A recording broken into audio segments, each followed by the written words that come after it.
क्योंकि बीजेपी के लोग कह रहे हैं कि जो भी कैंडिडेट विड्रॉ किया है वो बीजेपी के ही कार्यकर्ता थे, जनसुराज में चले गए थे, फिर उनका मन बदल गया। भाई ऐसी बात अगर है तो वो बता दें कि डॉक्टर शशि शेखर सिन्हा बीजेपी में कब थे। बीजेपी के कार्यकर्ता थे या बीजेपी से जुड़े हुए थे, इसका तो कोई मतलब ही नहीं है ना। वो तो छोड़कर आकर यहाँ पर जनसुराज में शामिल हो गए। वैसे तो सैकड़ों हजारों लोग जनसुराज में हैं, जो कोई बीजेपी से आया है, कोई राजद से आया है, कोई जदयू से आया है, कोई कम्युनिस्ट पार्टी से आया है। अगर वो बीजेपी के इतने ही अनुशासित कार्यकर्ता थे तो फिर वो जनसुराज में क्यों आए थे।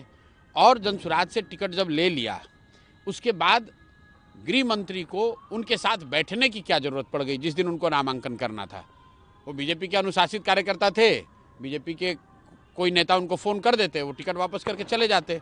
लेकिन ये जो चित्र है अपने दर्शकों को दिखाइए कि ये अमित शाह जी उस दिन जिस दिन नामांकन चल रहा है उस दिन मुटरू शाह को अपने साथ क्यों रखे हुए हैं। तो बिहार में पहले हम लोग देखते थे बूथ लूटा जाता था। लालू जी के ज़माने में बूथ लूट लिया जाता था, वोट नहीं देने दिया जाएगा, जिसका लाठी उसका बूथ। पिछले बार चुनाव में रिजल्ट लूटा गया।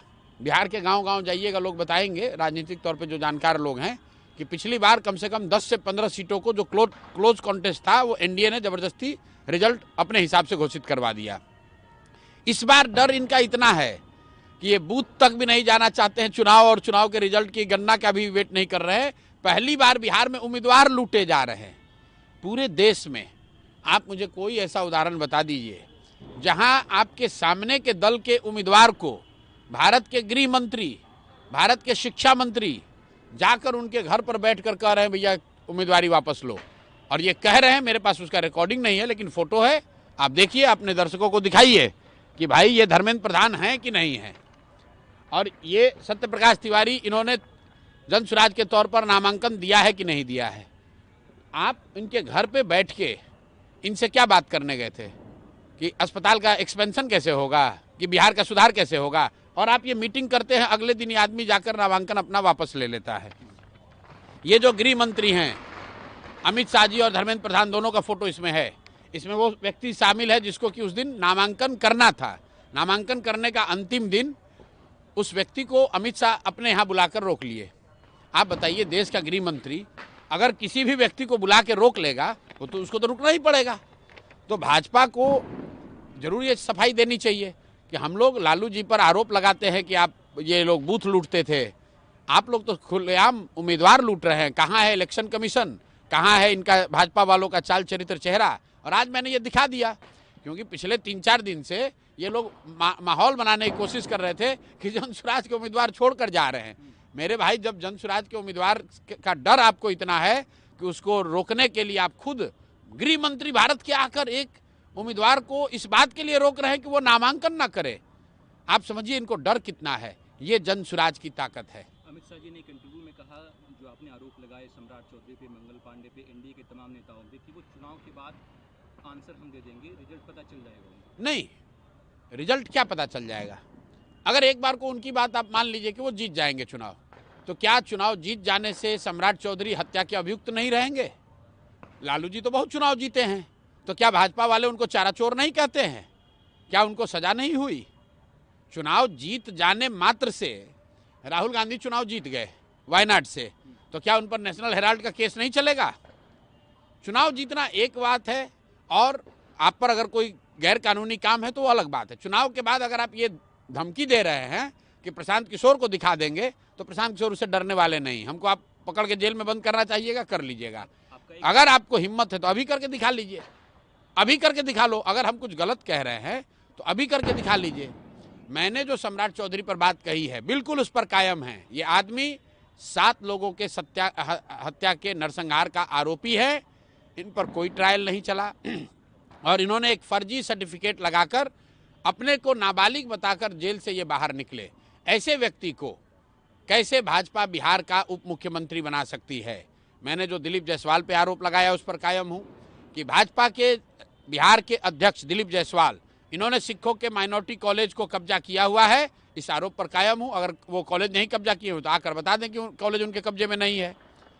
अब तो दिलीप जायसवाल हूँ, चिराग पासवान हूँ, तमाम एनडीए के लोग कह रहे हैं कि आप तो फाइट में है ही नहीं। फाइट जो है वो एनडीए मेरे भाई, और इंडिया अगर यही तो बात आज हो गई कि अगर हम फाइट में है ही नहीं, जनसुराज फाइट में है ही नहीं, तो हमारे उम्मीदवारों को, जनसुराज के उम्मीदवारों को भाजपा के लोग इतना दल बल के साथ लड़ाई लड़ने से रोक क्यों रहे हैं? जो आदमी फाइट में ही नहीं है, जो दल फाइट में नहीं है, वहां पर धर्मेंद्र प्रधान उस पार्टी के उम्मीदवार के घर पर बैठ के क्या कर रहे हैं? उसका नामांकन वापस क्यों करवा रहे हैं? वो तो फाइट भी नहीं है, उसको तो आपको भूल जाना चाहिए था। अभी इस इलेक्शन को इस मोड पे आ गया, अभी अपने आप को कहाँ देख रहे हैं सर? कितनी क्या असेस करते हैं? 14 तारीख को बिहार देश में इतिहास लिखा जाता हुआ आपको बिहार में दिखेगा। जन सुराज की सरकार बनेगी। कोई एक आंकड़ा दे पाए? कोई नहीं, जन सुराज की सरकार बनने जा रही है। और पिछले 3-4 दिनों से इन्होंने जो किया है उसका बहुत बड़ा फायदा, बहुत बड़ी सिंपैथी जन सुराज को के पक्ष में है। और आप देखिएगा अगले 10 दिनों में दूध का दूध, पानी का पानी हो जाएगा। नीतीश कुमार भी मैदान में कूद गए, वो मुजफ्फरपुर पहुंचे, इलेक्शन कैंपेन का अब शुरू किया उन्होंने, और साथ में एक वीडियो भी वायरल हुआ है उनका कि वो माला पहना रहे हैं। भाई नीतीश कुमार मैदान में कूद जाए, इससे बढ़िया कोई बात ही नहीं है। जनता देख लेगी कि मानसिक शारीरिक तौर पर नीतीश कुमार कितने अस्वस्थ हैं। नीतीश कुमार आए, भाषण दें, ताकि लोग समझ सकें कि नीतीश कुमार की मानसिक शारीरिक स्थिति क्या है और कैसे जैसे भाजपा 7 लोगों की हत्या के आरोपी 7th फेल सम्राट चौधरी को बिहार की जनता पर थोप रही है, उसी तरह मानसिक और शारीरिक रूप से थके और बीमार नीतीश कुमार को जबरदस्ती ये मुख्यमंत्री का मुखौटा बनाकर पीछे से बिहार पर राज करना चाहते हैं। और ये बात जनता देखेगी जब नीतीश कुमार जाएंगे तो। सीट वाले बयान पे आप कायम है कि उनको 25 से कम सीटें हैं? बिल्कुल कायम है यार, रोज रोज बयान थोड़ी बदलते हैं। कहीं चीज को आप 100 बार पूछिएगा तो उसको थोड़ी ना हम लोग बदलेंगे। महागठबंधन में काफी बातचीत एकदम से बंद हो गया तो है। पहले मैंने आपको कहा था कि लड़ाई जनसुराज और एनडीए में है, महागठबंधन में नहीं है। लड़ाई सीधा जनसुराज और एनडीए में है। इसीलिए आप देख रहे हैं कि एनडीए की पूरी ताकत, वो चाहे गृह मंत्री हो, धर्मेंद्र प्रधान हो, उनकी मीडिया हो, सब लोग लगे हुए हैं जनसुराज को डिस्क्रेडिट करने में। उनको मालूम है कि जनसुराज बढ़ा तो ये खत्म हो जाएंगे। क्या हो गया? चुनाव से पहले ये लोग काफी इंटैक्ट दिख रहे थे। राहुल गांधी की यात्राएं बिहार में हुई, तेजस्वी यादव नहीं भाई, देखिए महागठबंधन में तो कभी वो था ही नहीं। महागठबंधन कभी एक साथ था ही नहीं। आप बताइए, 11 सीट पर खुद ही कांग्रेस और राजद वाले आमने सामने लड़ रहे हैं। तो राजद जो दल है, उनका जो पॉलिटिक्स करने का तरीका है, वो लोग सबको इसी तरह से ट्रीट करते हैं। और कांग्रेस को आज से नहीं, 20 बरस से ऐसे ही ट्रीट कर रहे हैं। क्या ऑप्शन बचता है? कोई ऑप्शन नहीं है। जब मैंने उनको कहा कि ये बिहार में पिछलग्गू दल हैं, तो लोगों को बुरा लगा। आज कांग्रेस की क्या हालत है? कांग्रेस को कितनी सीट मिली?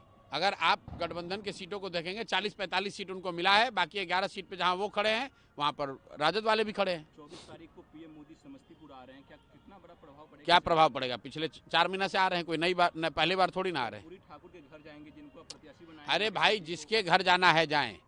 मोदी जी आए तो ये बताएं कि जो 110 सीट उन्होंने दिया है उनके दल ने, उसमें कितने अति पिछड़ों को टिकट दी है, ये भाजपा को बताना चाहिए। आप लोग जरा पूछिए कि भाजपा के 110 प्रत्याशियों में अति पिछड़ा समाज के कितने लोगों को टिकट दिया है भाजपा ने, ये भाजपा वाले बता दें। कर्पूरी जी के यहाँ जाने से क्या होगा?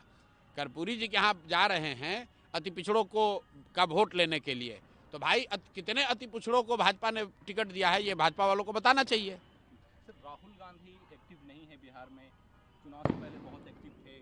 भाई, जो बात मैं कहता हूँ उस पर कायम हूँ। आप जाके, जब राहुल गांधी यहाँ एक्टिव थे तो मैंने क्या कहा था कि राहुल गांधी सिर्फ इसलिए सक्रिय हैं कि वो चाहते हैं कि थोड़ा दबाव बनाकर राजद से ज़्यादा सीट ले लें। उनको बिहार से, बिहार के विकास से, बिहार की समस्याओं से कोई लेना देना नहीं है। सीट नहीं मिली तो दिल्ली में बैठे हुए हैं, आएंगे चुनाव के समय 3-4 सभा करेंगे, उनके लिए बिहार की कहानी हो गई खत्म। बिहार को लोगों को चिंता करनी है कि ऐसे लोग जो, चाहे वो मोदी हो या राहुल जी हों, ये लोग चुनाव के समय आते हैं, अपना भौकाल बनाते हैं, बात करते हैं, जनता को गुमराह करते हैं, वोट लेकर चले जाएंगे और उसके बाद 5 वर्ष तक बिहार और बिहार के लोगों को गाली पड़ती रहेगी, आपके बच्चों को मजदूरी करनी पड़ेगी, आपके यहाँ बाढ़ आता रहेगा और ये लोग एक शब्द नहीं बोलेंगे। अब तो जेएमएम भी कांग्रेस और आरजेडी को आंख दिखा रही है। भाई, जेएमएम का कुछ नहीं है। जेएमएम का क्या है बिहार में? अब ये उनका इंटरनल मामला है।